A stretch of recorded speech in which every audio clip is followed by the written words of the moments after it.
देखो बच्चों, राइटिंग या कंपोजिशन ग्रामर का ही पार्ट चलता है, बोलते तो ऐसे हैं। जो राइटिंग होती है,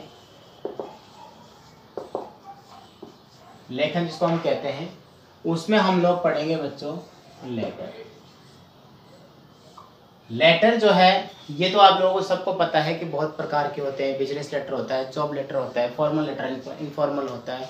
तो पहले मैं आपको बताता हूँ, लेटर वैसे स्पेशल तो होते हैं दो प्रकार के। एक तो होता है फॉर्मल और एक होता है इनफॉर्मल।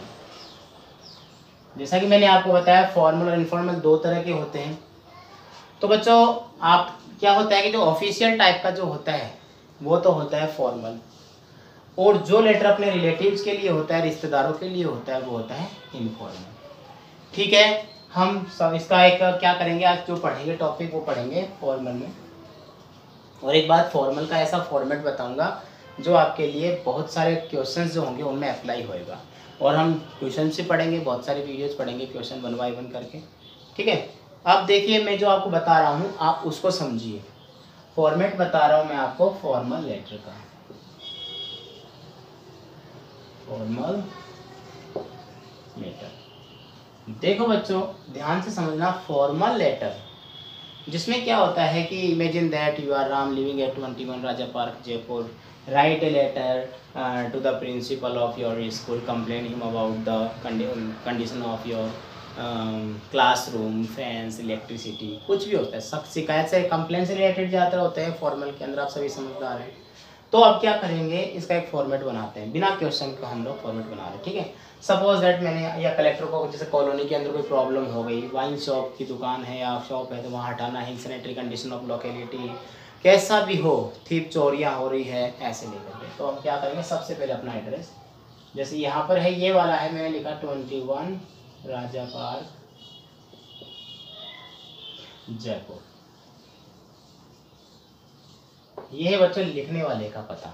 ठीक है, उसके बाद हम डेट डाल देते हैं, जैसे कोई भी डेट हो, जैसे मैं यहाँ पर डाल दिया 15 मार्च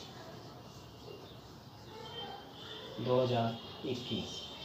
ये डेट कौन सी आती है बच्चों, आप लोग पता है, जो जिस दिन हम लेटर लिखते हैं उस दिन की डेट आती है। अभी फॉर्मेट बना रहे हैं। अब क्या करेंगे, यहाँ पर एक लाइन छोड़ करके जिसको हम लिख रहे हैं, जैसे किसी को शिकायत, कलेक्टर को सीधा एक बार करते हैं, फिर देखो फॉर्मेट में कलेक्टर लिख देते। तो मैंने यहाँ लिखा the collector Jaipur district Jaipur. ठीक है बच्चों, देखो ये एड्रेस हुआ है यहाँ पर, ये एड्रेस, ये डेट हो गई, यह एड्रेस हो गया। उसके बाद में क्या करते हैं, हम इसमें लिखते हैं सब्जेक्ट। यहाँ बता रहा हूँ मैं आगे क्या लिखते हैं बच्चों, सब्जेक्ट, यानी इसका विषय क्या है, ये लेटर किस पर्पज से लिखा जा रहा है। तो देखिए, जो मैं ये बता रहा हूँ इसमें सबसे पहले जो मैं बता रहा हूँ, इसमें कंप्लेंट बता रहा हूँ, कंप्लेंट, समझ गए ना।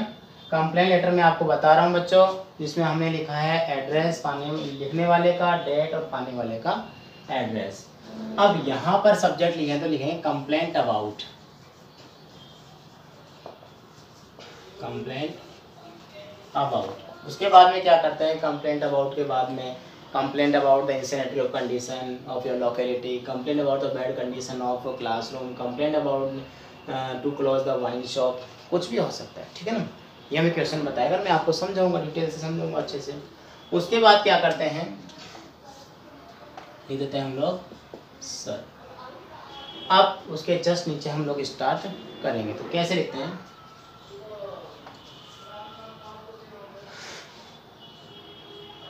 देखो बच्चों, आप एक अपने माइंड में सेट कर लीजिएगा कि जब भी हम कोई भी फॉर्मेट बनाते हैं तो बिना क्वेश्चन के हम फॉर्मेट बना रहे हैं। बिना क्वेश्चन के फॉर्मेट बना रहे हैं, इट मीन्स हमारे दिमाग में ऐसा फॉर्मेट, ऐसी बातें भी होनी चाहिए जो पूरी की पूरी उस क्वेश्चन के अंदर जो है अप्लाई हो जाए। समझ गए ना। तो देखिए यहाँ पे लिखते हैं विद रेफरेंस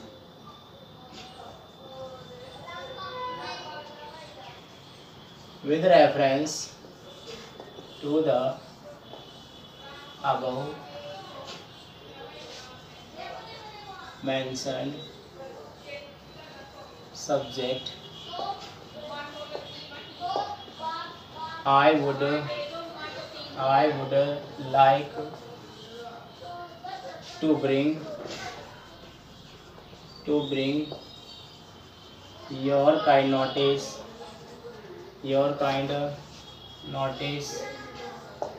that, देखो मैं समझाऊंगा, पहले एक बार लिखता हूँ फिर मैं आपको समझाऊंगा।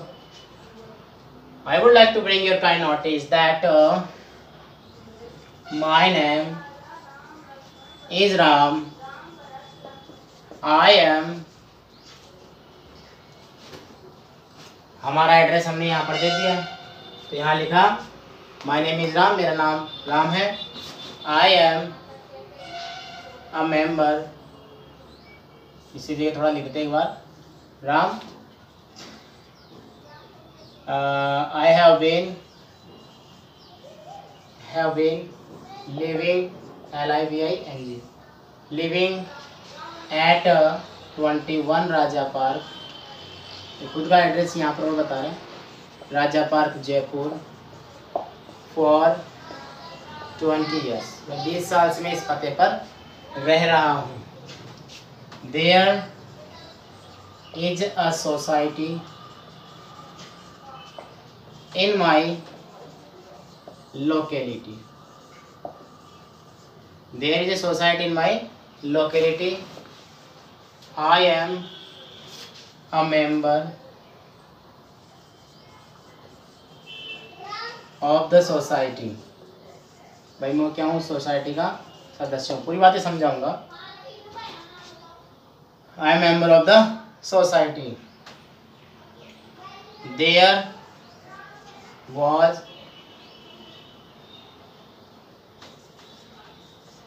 was a well system, there was a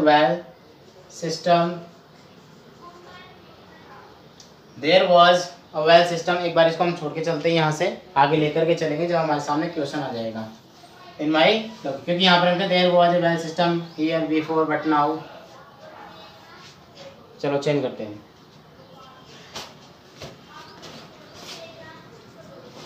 क्योंकि यहाँ पर हम 2-4 लाइनें एक और जोड़ेंगे तो वो क्वेश्चन के अकॉर्डिंग लेकर के चलेंगे। अब यहाँ पर क्या करेंगे बच्चों, देखो यहाँ लिखेंगे due to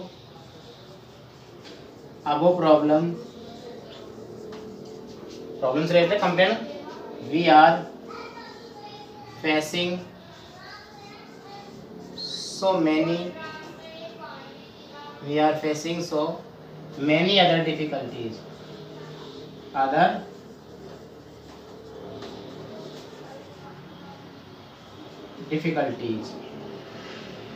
we are facing so many other difficulties, please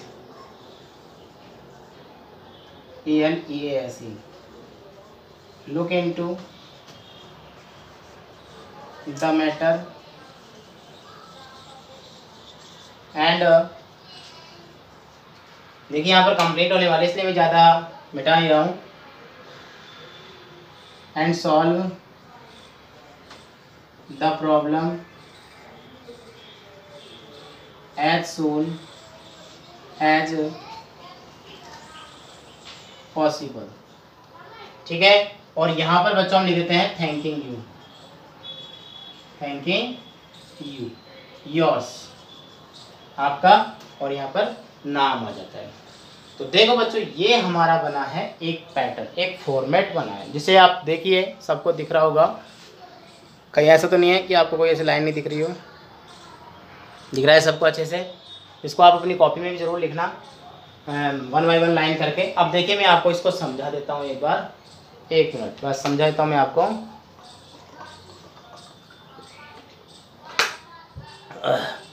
देखो बच्चों ये एक फॉर्मेटर बहुत अच्छा है। देखिए यहाँ हमने लिखा है 21 राजा पार्क जयपुर। क्वेश्चन जैसे suppose that imagine that you are Ram living at 21 Raja Park Jaipur, write a letter to the collector of your district, ठीक है, complaining about the condition of your locality. भाई आपकी कंडीशन जो है लोकेलिटी यानी कॉलोनी की हालत ख़राब है, उसके बारे में आप यहाँ पर बताइए, ठीक है। तो देखिए बच्चों यहाँ पर हमारा एड्रेस ये डेट आ गई और जिनको लिखना होता है उनका पोस्ट और उनकी जगह आ गई। तो यहाँ पर सब्जेक्ट है कंप्लेंट अबाउट, जो भी होगा हम करेंगे। With reference to the above mentioned subject, उपरोक्त विषय के संदर्भ में, यानी कि जो मेंशन किया गया ना अबव, उस विषय के संदर्भ में I would like to bring your kind notice. देखो कई बार लेटर स्टार्ट होता है ना, यहाँ से भी स्टार्ट होता है, I would like to bring your kind notice that my name is Ram. ठीक है, तो हम लोगों ने थोड़ी एक लाइन एडिट कर दी यहाँ पर, with reference to the above mentioned subject के उपरोक्त विषय के संदर्भ में, क्योंकि हम लोग जो लेटर लिख रहे हैं वो बताएंगे किस विषय में लिख रहे हैं, तो उपरोक्त विषय के संदर्भ में। ठीक है, I would like to bring your kind notice कि मैं आपको बताना चाहूँगा, ध्यान दिलाना चाहूँगा, that my name is Ram, बोले मेरा नाम राम है। तो भैया राम है तो क्या करें, ध्यान किस बात का, नाम के लिए? नो नो, पूरा पढ़िए। I have been living at 21 Raja Park Jaipur for 20 years. मैं 20 साल से 21 राजा पार्क जयपुर में रह रहा हूँ। There is a society in my locality. देखो सोसाइटी और लोकेलिटी का मतलब क्या होता है? सोसाइटी होती है एक समिति, देयर इज सोसाइटी एक समिति इन माई लोकेलिटी, मेरी कॉलोनी के अंदर, हमारी कॉलोनी जो जगह है वहाँ पर एक समिति बनाई हुई है। I am a member of the society, मैं क्या हूँ, उस सोसाइटी का सदस्य हूँ। ठीक है, उसके बाद हमने जगह छोड़ी है तो मैं आगे बताऊंगा। ड्यू टू अबो प्रॉब्लम, उपरोक्त समस्या के कारण, क्योंकि यहाँ को समस्या लिखेंगे, यहाँ जो लिखेंगे problem. We are facing so many other difficulties, DWFICULTIS, so many other difficulties, हम कई समस्याओं का सामना करना पड़ रहा है। Please look into the matter, कृपया मामले पर ध्यान दें, and solve the problem as soon as possible, और जितनी जल्दी शीघ्र हो सके या जितनी जल्दी हो सके समस्या का समाधान करें। थैंक यू, धन्यवाद, या we are grateful to you. देखिए इसकी जगह आ सकता है we are grateful to you, हम आपके आभारी होंगे। तो देखिए बच्चों ये है हमारा फॉर्मेट। फटाफट से आप क्या कीजिए, इसका एक स्क्रीनशॉट ले लीजिए। स्क्रीनशॉट के लेने के बाद आप इसको कॉपी 1 बाय 1 करके इसको एक एक शब्दों को आप लिखिए। हो गया बच्चों, आप सबने लिख लिया ना? देखिए तो करना क्या होगा आपको, फिर मैं बताता हूँ। फॉर्मल लेटर का फॉर्मेट हमने बना लिया है, इसमें बहुत सारे आएंगे, कैसे कैसी भी कंप्लेंट हो, चाहे वो सोसाइटी की हो, चाहे वो स्कूल की हो, स्कूल में रूम्स हो गए, स्कूल में ड्रेन हो गई, चाहे वो रोड की प्रॉब्लम हो, ड्रेनेज प्रॉब्लम हो, चाहे वो वाइन शॉप की हो, तो शराब की दुकान खुल गई है कॉलोनी तो उसको बंद कराने के लिए, कैसी भी प्रॉब्लम हो, चाहे वो पोस्टमैन की हो। देखो बहुत सारी आती है बच्चों, आप सब समझते हैं, बहुत सारी ऐसे आते हैं पोस्टमैन, चाहे वो कैसी भी कंप्लेंट हो, उन कंप्लेंट को बनाने के लिए उसमें थोड़ा बहुत हम चेंज करते हैं फॉर्मेट, ज़्यादा कुछ चेंज नहीं होता है कि इतना ज़्यादा चेंज करना हो। आप तो अपने माइंड में ये बात सेट कर लीजिए कि हमें ये फॉर्मेट याद करना है, उसके बाद क्वेश्चन हमें बता देगा कि उस फॉर्मेट के फिल इन द ब्लैंक्स में इस जगह पर, जो देखिए मैंने यहाँ पर छोड़ा है, इस जगह पर जो है आपको करना क्या होगा, उसके बारे में फिर हम विचार आगे करेंगे। जैसे ही क्वेश्चन हम लोग लिखेंगे, क्वेश्चन लिख करके हम लोग इसमें चर्चा करेंगे इसके बारे में। किसी को कोई प्रॉब्लम हो तो डेफिनेटली आप मुझसे कंसल्ट कीजिए, मुझे बताइए कि सर इसमें थोड़ा ज़्यादा लग रहा है कम। वैसे मैं कहूँगा कि ये फॉर्मेट जो है कोई ज़्यादा नहीं है, आप अच्छे से इसको याद कर सकते हैं। ऐसा नहीं है कि बहुत ही ज़्यादा वर्ड्स मैंने यूज़ किए, क्योंकि आपके एग्जाम में बच्चों एक बात समझते हैं, कुछ होगा तो 125 शब्दों में, 100 शब्दों में, इतने तो वर्ड्स होते ही होते हैं। आप सभी समझते हैं इस बात को, ठीक है ना बच्चों? तो कोई प्रॉब्लम नहीं आएगी आपको। मिलते हैं अब अगली क्लास में बहुत जल्दी। Good day, good bye.